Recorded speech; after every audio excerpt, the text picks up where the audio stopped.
Thank you so much. Please, right. Welcome, Douglas County. My name is Kelly Robinson. I'd like to welcome you to the July 17th, 2023 Finance Committee of the Douglas County Board of Commissioners.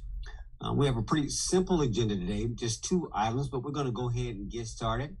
As is our order of business here, we're going to take roll call to establish that we actually have a quorum. I'll start with myself and we'll go around the room to the voting members. I need you to make sure you mention your names because it has to be codified in a record, please.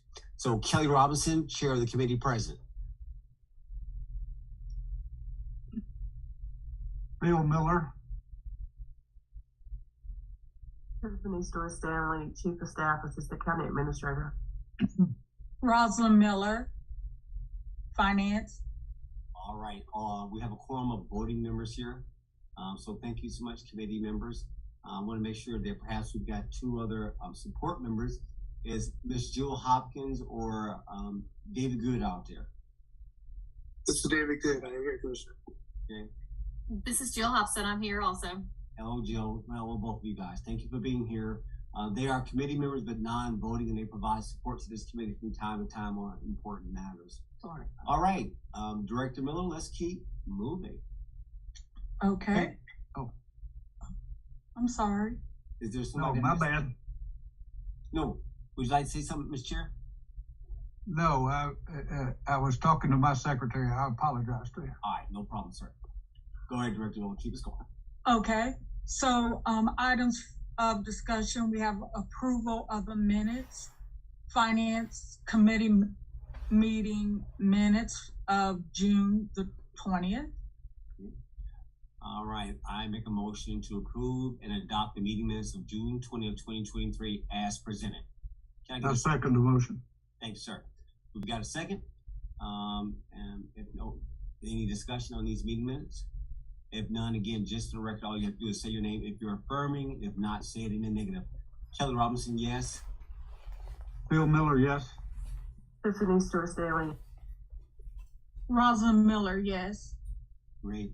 The meeting minutes have been adopted as presented. Director Miller, let's go to our very first item, please, which is The next is the ARPA update.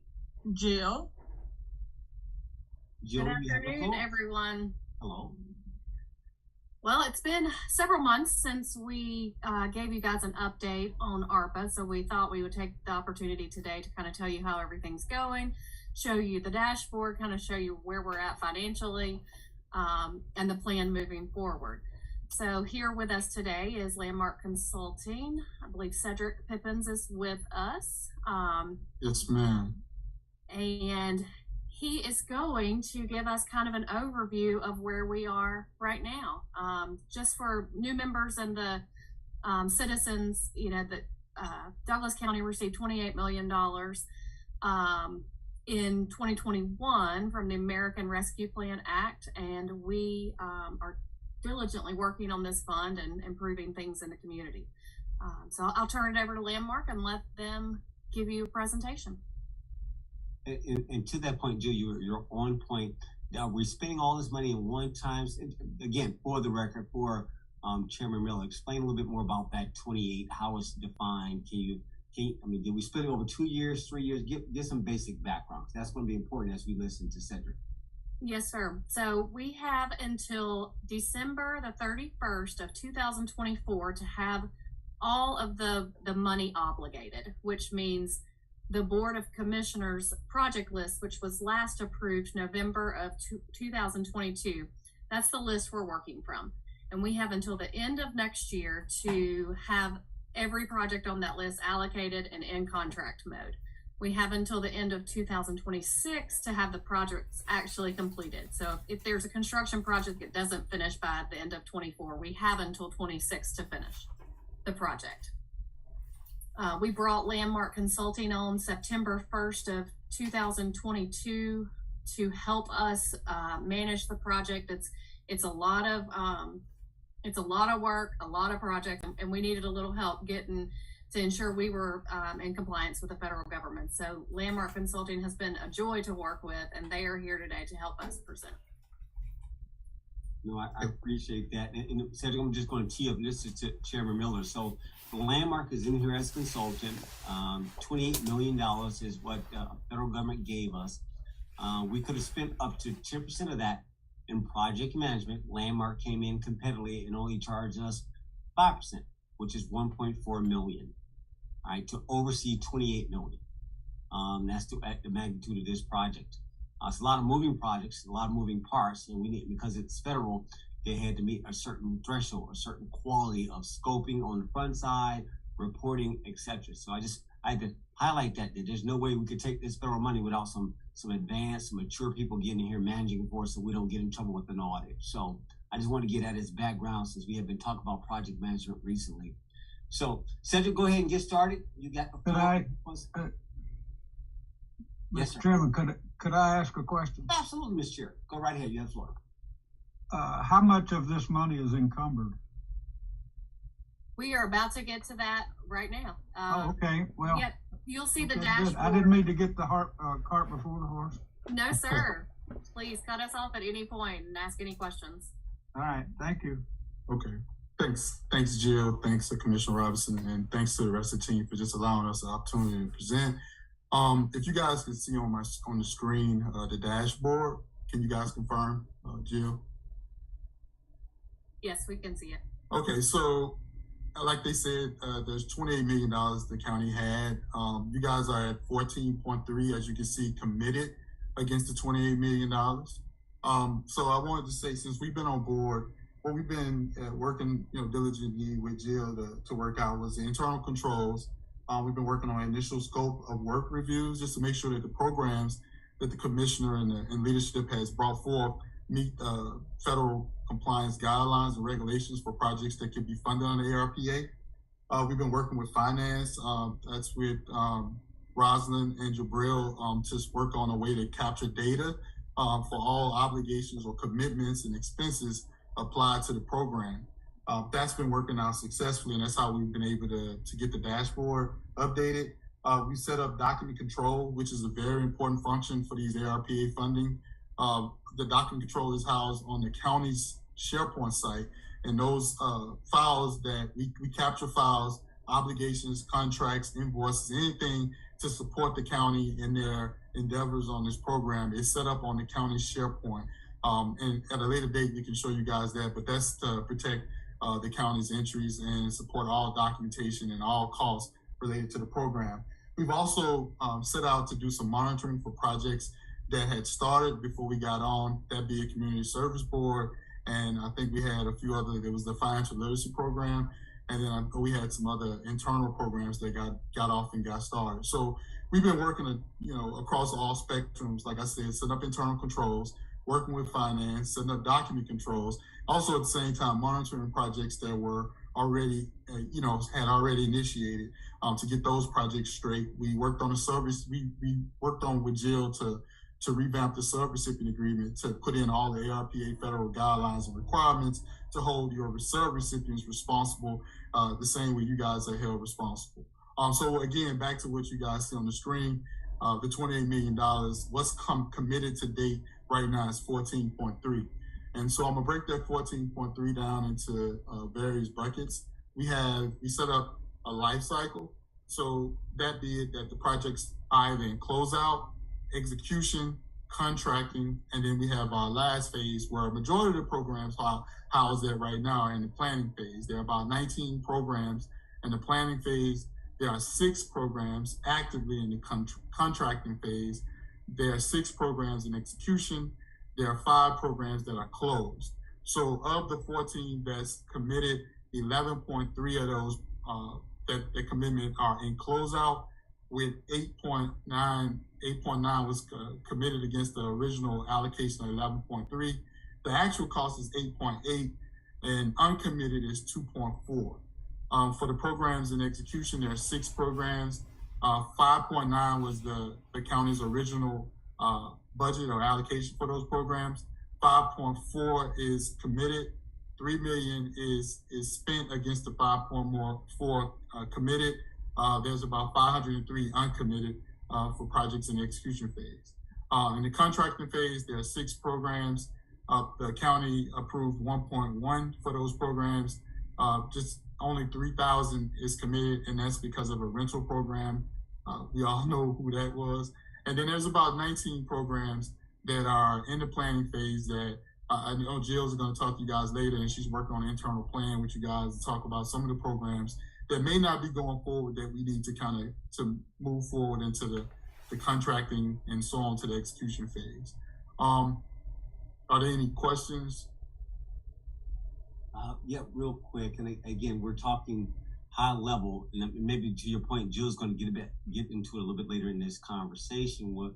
I need some what are the projects? They're sort of mashed right now, and so they don't make any sense right now until I hear a name, like, okay, what, or at least a category or Okay. framing. So I need a little bit more detail for the sake of the conversation. Okay, so I'll name out the ones that's in the closeout phase. We have the employee vaccine incentive, the citizen vaccine incentive, the community assistance program, the food pantry program, premium pay, and hazardous pay are the programs that's in the closeout phase. And the execution phase, we have the community service board mental health program. We have the small business financial literacy program. We have broadcasting equipment, IT, of course, our project, which is project management. And we started the youth program services for the interns for the summer. And the contracting phase, we have the community assistance program, Vision 21, that's the rental and homeowners assistance program. We have the community assistance program, Midway Resource Center. We have community assistance program, Share House. We have Corners facility upgrade phase 1. That's where they're going to relocate the homeless camp to vacate the space to make room for phase 2. We have COVID-19 vaccine awareness, and we have a mobile book library. Those close out the contracting phase, and there's about 19 programs in the planning phase. Sir. Gotcha. Let me pause there just for a second. Chairman Miller, you got any questions on this so far? These are things that are already behind us, almost.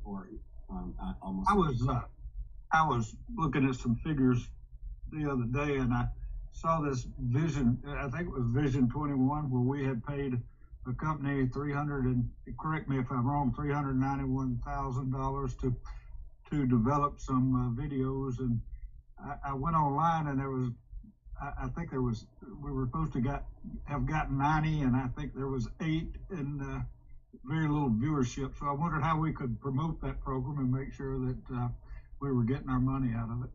Yeah. Chairman Miller, are you referring to the program that we partnered with the University of West Georgia on financial literacy? I didn't have that information in front of me. No, this was a deal where we agreed for somebody to create 90 training videos, and I was told that we had paid them $391,000, and only 8 videos had been produced, and the viewership was low.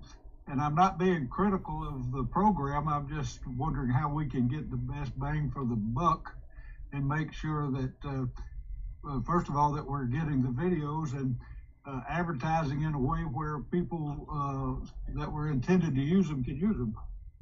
Yes, sir. That I believe you are speaking about the financial literacy program, and they are in production phases. So the reason we only have 8 right now is because they have not been fully produced. So I can see your concern there, but they are coming, and they are about to start, I believe, their 3rd production set upcoming. As far as the viewership, it's actually on our list to circle back with financial literacy with that project, and we can talk to them about that, about how to outreach, and also get with communications team with the county and see if we can't push it even more. Okay, who is the contact person with that company? With Madam ACA, can you speak to this? Yes. Tiffany? Sure. And I apologize. For some reason, my speaker is not very loud, so I can barely hear everyone. But so the financial literacy program, Chairman Miller, is through the university, we're working through the University of West Georgia, and there are some different vendors that are working through the University of West Georgia to complete the project. There are some videos that are being made. From my understanding, they are shooting the third series of the financial literacy part. There's 2 series. There's going to be a financial literacy series and an entrepreneurship series. And so they are being paid to produce, I believe it's up to 90 videos on each topic in each series. And so if my memory serves me correct, there are about close to 90, like each of the headings has probably like 10 subjects under each one, and they're producing videos for a lot of those. They're using this program, working with their libraries. They're working with students at the University of West Georgia, people in Douglas County, getting the information out so people can find out more about the financial literacy program and the entrepreneurship program. But we are kind of in the infancy stage. This is a 3-year-long project. So even though that it does seem like a big lump sum of money, that money has to be used to shoot like 90 videos over a 3-year period. Is the information that I have regarding that. And like I said, we can get you more information. One of the things that we were awarded was an additional $500,000 from the United States Congress to expand upon that program and provide more information for businesses in our community by doing a small business incubator that will be a part of this program. So the program is evolving. They are shooting the videos, but we can definitely get an update to you on where we are with the video count, as well as when we'll be close to being finished with all of the videos, and also where we are with advertising and promoting for viewership.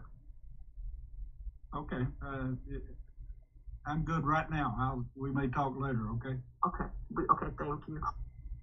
Yeah, no, but to that point, that's why we have to have these type of communication forums. It's all about transparency. Madam Mayor, can you ensure that the full board, even to what Chairman Miller is asking for, we talked about the monthly reporting. Can we have this at our retreat, a full update on the financial literacy for them at that time, please? Make that a marker. Yes, we can make sure to have information about that at the retreat. Thank Just you. make it brief. I mean, not to go long, but just they provide a quarterly report anyway. Just make that available and make sure we got the full status, because it's my understanding they're much further along than what's been shared here. But I'm gonna let y'all provide the facts beyond that. All right. All right. Yes. Mr. Chairman Miller, are you okay? I'm gonna let him keep going if you're okay for right now, sir. Listen, you go right ahead. My only concern is, and I'm sure everything is being done above board, but we have a lot of people in this community that double check and triple check what we do, and they have a right to do that. So we need to keep them informed and make sure that we have open government. And I know you all want to do that, but I was addressing a concern from one of those individuals, and not critical in any way, just wanted to understand the picture. Understood. Cedric, go ahead, man. Please keep going. Okay, and so anyone else had any other questions about where we are? Okay, so we've also been able to make sure that we've been filing the federal reporting with the Treasury. We have another one coming in about 2 weeks. We plan to have the draft next week to Jill next week. So we've been doing and capturing everything that we need to capture to report to the federal government. As you can see on the screen, we have all our numbers, our obligated or committed costs by month, our obligated or committed costs by reporting cycle, and you'll see our expenditures by ARPA reporting cycle as well. Those percentages and numbers at the bottom does not include direct pays or premium pay, those type of, it's just obligations by way of purchase orders and contracts. So that concludes everything I have, Commissioner Robinson, unless you guys have any other questions. Not for me. Any questions for any of the committee members? Chairman Miller, are you okay right now? Great, thank you. All right. All right. So, Rawson, back to you. Jill, thank you so much for that update. I think that'll hold us for right now. I'm sure we'll have more questions as we get into the end of the year regarding the budget. But maybe one more point to Chairman Miller. Remember, we've got you got 3 line items. You've got a budget, that's the line item. You have a brand new SPLOST as a funding mechanism, and you got this $28 million ARPA.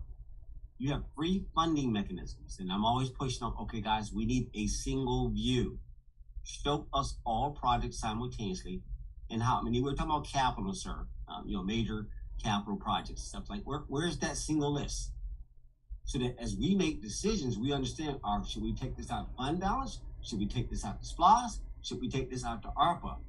But in the absence of that, of having open government, open financials, it's hard for us to make financial decisions without that data in front of us. So you'll hear me harp on these lists quite often and alignment, and that's the reason for it. Because you need to know everything so you can make a decision. You're like, okay, now I see everything, versus sometimes we get dealt our hand by default because all they're talking about is this one small part, but what about everything else? So, Rosin, you know that, and I'm sure we'll talk about that during the retreat when we get mid-year, that we need a single view. Right. Yep. Rosin, you got it. Okay. All right.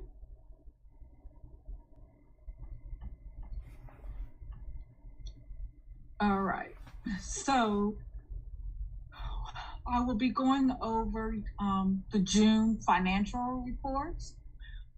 We are 50% through the year, so each department running target should have spent about 50% of their budget. And if it's less, then we're under target. As far as revenue, the county has collected 18% of the total revenue. And as you know, that the county receives majority of the revenue towards the end of the year. However, it is running in line with last year at this time, the same amount of recurring revenues. Expenditures for June for 2023 is at 61.2 million, which is about 5.8% increase when comparing it to last year. And this is due to the increase of the raises, the 10% for public safety, and then the 5% for non-public safety. And then also with that comes the benefits of contributing retirement based off of the salary. So it's a roughly about 11% increase.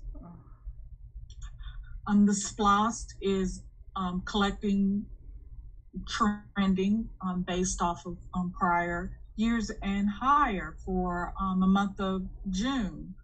Increased $201,000, which is a 7% increase compared to 2022. The next, I would like to go over the 4 major funds. We have our general fund, we have our uninked fund, and fire services and EMS, and then animal control. I'm going to move towards the bottom, and if you can see for the general fund, you see a negative 38.7 million. That is revenue minus expenditures, and as I mentioned, that the county has only collected 18% of the total revenue. However, expenses are each month, we receive expenses each month, paying salaries and operating expenses. So there is a deficit of 38.7 million. However, in our fund balance, there's 51.9 million. So to function, to move forward with county operations, we use our fund balance, the cash, it's a working cash flow during the year. So if you offset the 51.9 from the short of 38.7, our ending fund balance is 13.2 million. However, we have obligations, meaning outstanding purchase orders that we haven't paid on. So we want to reserve those funds. Those are restricted funds. So out of the 13.2 million, 3.9 million is unassigned, or it's unreserved, so we can use it on county operations. The next fund we'll go into is the uninked, and the same. The uninked receives majority of their funds, which is their fire insurance payment, which comes at the end of October, and it's about $7 million. So they are in the negative when you're looking at revenues of the 2.7 and their expenditures of 6.7. They're in the negative 3.9 million. However, in fund balance is 7.8. So if you offset the 7.8 minus the shortage of the 3.9, the ending fund balance for the uninked fund is 3.8 million. However, they have $151,000 worth of outstanding purchase orders that we haven't paid on yet. So their unassigned is 3.7 million. The next fund is fire services and EMS. The total revenue is 13.3 million. Expenditures are 9.6, and with the fire services and EMS, they receive their revenue on time each month. They receive revenue. Majority of their funds come from the cities and from the county, and it's the service delivery payment. That's what we call it, and also known as other funding sources. So their revenue is 13.3, their expenditures 9.6. Their revenue is over their expenditures, so they have 3.6 million going into fund balance. Their fund balance started off at 564,000. So if you add that 564 plus the 3.6, you get 4.2 million in fund balance. Fire has a few obligations that they have to reserve, and once they reserve those obligations, their unassigned is $3.5 million. The next is animal control. Animal control's revenue is $995,000. Their expenditures are $746,000. They are the same as fire services. They receive majority of their money from the cities and from the counties allocation, which is the service delivery payment. So they have their revenue is over expenditures by 248,000. Their fund balance started at 549,000. Their ending fund balance as of June is 798,000. But animal control also has some purchase orders that have not been paid yet. So their unassigned fund balance is $746,000. There's no questions. We'll go into some details for each fund. The general fund, when you take a look at the total revenue, last year, at June, it was 27.5 million. This year, June is 22.5. The biggest difference is removing grants. Last year, grants were in the 27.5 number. And also we had a transfer out of ARPA that we were reporting differently. This year we're reporting it differently. So the total of 5 million in the revenue, the difference, majority is non-recurring items. So the revenue is, if you minus out about 5 million, you see that the revenue is in line with last year's revenue, and this is of recurring revenue. So recurring revenue is trending as last year.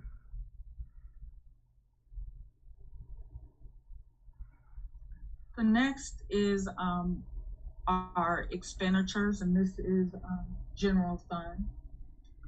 So when you look at the total, the 55 last year at this time, 55.3 million, and June of 2023, we're at 61.2 million.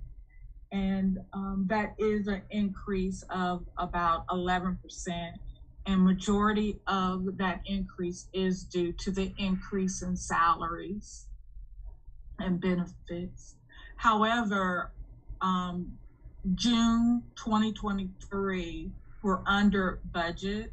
As I mentioned, the target is 50%. We should have spent about 50% of our budget. However, we are at 47.08%. So we're 2.92% under budget as of June of 2023. So even though the expenditures are higher than last year, of course, our budget has increased due to those increases. So we're still running under target for our budget, and that's for general fund. The next is uninked. And if you take a look at uninked, the total revenue collected is 24.18. And this is what I've mentioned, the insurance premium tax. We received the 7.3 usually in the month of October, but the revenue is trending as pretty close to last year's also. We do have some increases, and that's the building permits and your plan review fees, preliminary finals, and DCR plan review. The next is expenditures for the uninked, and that's from public works and planning and community development is part of this fund. And their expenditures total 6.7. However, they are under budget by 1.82%.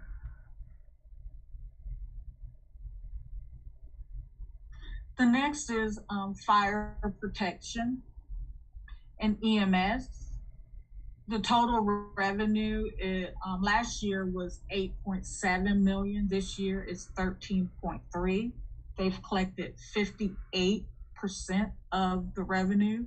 And again, the increase is in the miscellaneous portion of the revenue. And that's what I've mentioned before. And it's the allocations or the contributions from the cities and from the county. Expenditures for fire and EMS, they are under budget by 7.75%. Last year, this time they spent 8.5. This year is $9.6 million. The next is animal control services. They've collected 53.82% of their revenue. And just like fire, their revenue comes in from the cities, the cities, and also from the county. Their expenditures are 9.63% under budget. Last year, at this time, they spent $647,000. This year, it's $746,000. But again, they're under budget by 9.63%. And that's all we have on the financials. The next is some revenue, our lost trends. As you see, if you compare June's revenue with last year at this time, collected and allocated was 1.9 million. However, this year it's 2.2 million, but you have to take into account last year the allocation was 66.30%. This year, the county is receiving a higher percentage, which is 69.05. So that's $228,000 more than last year. The next is our SPLOST trends. I highlighted, as you know, that the SPLOST has a continuation. We had a 2016 SPLOST, and we received a continuation, which we now call the 2022 SPLOST. And just to help, I shaded the area which is the 2022 SPLOST revenue. So far, we've received 2 months worth, and also they call it a true-up. It's a true-up, a small amount of $7,000. But in May, we received 2.9 million. In June, we received 3.1 million. And for the month of June, it was a $200,000 increase over last year at this time.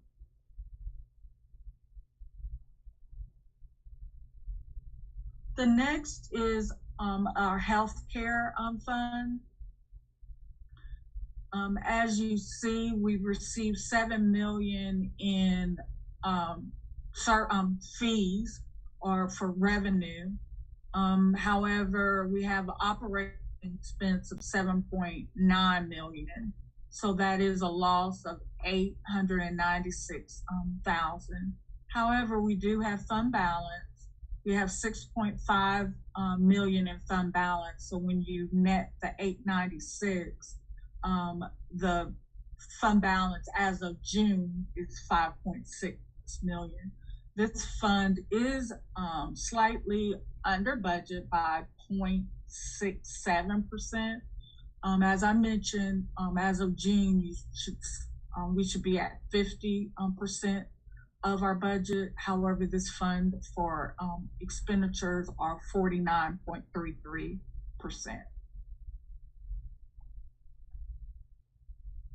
And that's all I have. Is there any questions? Right. Thank you, Director Miller, for that financial report update. It is a necessary process to go through. Again, we talk about visibility. We talk about transparency across the board, not in isolation. And this is something, Mr. Chairman Miller, we actually took this report, this report that you adopt every month now. Before, it used to only be talked about in finance. but we elevated it early this year to ensure that the entire public got to see the entire report, every department, every area, and how things are allocated, plus and minus on a monthly basis. So we appreciate your staff's commitment, especially Director Miller and her team for producing this every month. So, Chairman, I'm going to always give you the last word. So any of my other committee members, guys, we don't have to belabor this because this is a short meeting. Recognize we got the mid-year retreat. So, Madam ACA, are you okay? You're good for now? Yes, everything sounds great. Thank you for that report, Rosalind. Yeah, appreciate it. Jill, thank you so much for your participation. David, thank you for your update earlier during the work session. So, Chairman Miller, I give you the last word on the finance. As typically my committees, even though I'm chair, you're the chair. I'm going to always respect your office. Well, thank you. This meeting was enlightening and very informative and open, and I like what I see, and I'm impressed, and maybe we can keep doing a good job for the community. Appreciate you, all of you. Thanks, sir. All right, ladies and gentlemen, if nothing else needs to come before this Finance Committee of the Douglas County Board of Commissioners of July 17th.